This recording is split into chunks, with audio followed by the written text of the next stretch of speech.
जय जय श्री राधा माधव। कार्तिक महात्म के अंतर्गत आज अध्याय 13 का श्रवण करेंगे।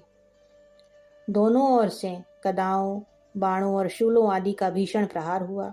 दैत्यों के तीक्ष्ण प्रहारों से व्याकुल देवता इधर उधर भागने लगे।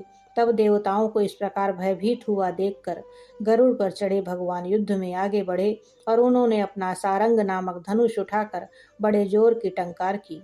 त्रिलोकी शाब्दित हो गई। पल मात्र में भगवान ने हजारों दैत्यों के सिरों को काट गिराया। फिर तो विष्णु जी और जलंधर का महासंग्राम हुआ। बाणों से आकाश भर गया। लोग आश्चर्य करने लगे। भगवान विष्णु ने बाणों के वेग से उस दैत्य की ध्वजा, छत्र और धनुष बाण काट डाले। इससे व्यथित हो उसने अपनी गदा उठाकर गरुड़ के मस्तक पर दे मारी। साथ ही क्रोध से उस दैत्य ने विष्णु जी की छाती में भी एक तीक्ष्ण बार मारा।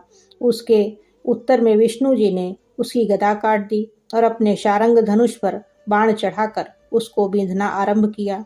इस पर जलंधर इन पर अपने पैने बाण बरसाने लगा। उसने विष्णु जी को कई पैने बाण मारकर वैष्णव धनुष को काट दिया।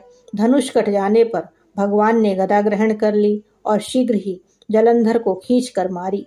परंतु उस अग्निवत अमोघ गदा की मार से भी वह दैत्य कुछ भी चलायमान न हुआ।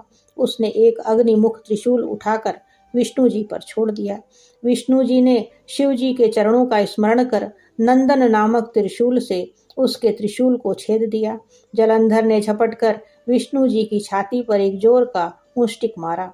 उसके उत्तर में भगवान विष्णु ने भी उसकी छाती पर अपनी एक मुष्टिका प्रहार किया। फिर दोनों घुटने टेक कर बाहुओं और मुष्टिकों से बाहु युद्ध करने लगे। कितनी ही देर तक भगवान उसके साथ युद्ध करते रहे।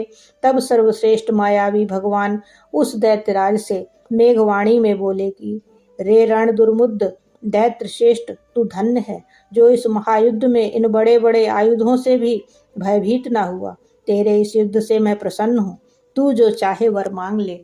मायावी विष्णु की ऐसी वाणी सुनकर जलंधर ने कहा कि हे भावुक, यदि आप मुझ पर प्रसन्न हैं तो यह वर दीजिए कि आप मेरी बहन तथा अपने सारे कुटुंबियों सहित मेरे घर पर निवास करें। नारद जी बोले। उसके ऐसे वचन सुनकर विष्णु जी को खेद तो हुआ, किंतु उसी क्षण देवेश ने तथास्तु कह दिया। अब विष्णु जी सब देवताओं के साथ जलंधरपुर में जाकर निवास करने लगे। जलंधर अपनी बहन लक्ष्मी और देवताओं सहित विष्णु को वहां पाकर बड़ा प्रसन्न हुआ। फिर तो देवताओं के पास जो भी रत्नादि थे सबको ले जलंधर पृथ्वी पर आया। निशुंभ को पाताल में स्थापित कर दिया और देवदानव, यक्ष, गंधर्व, सिद्ध, सर्प, राक्षस, मनुष्य आदि सबको अपना वंशवर्ती बना त्रिभुवन पर शासन करने लगा।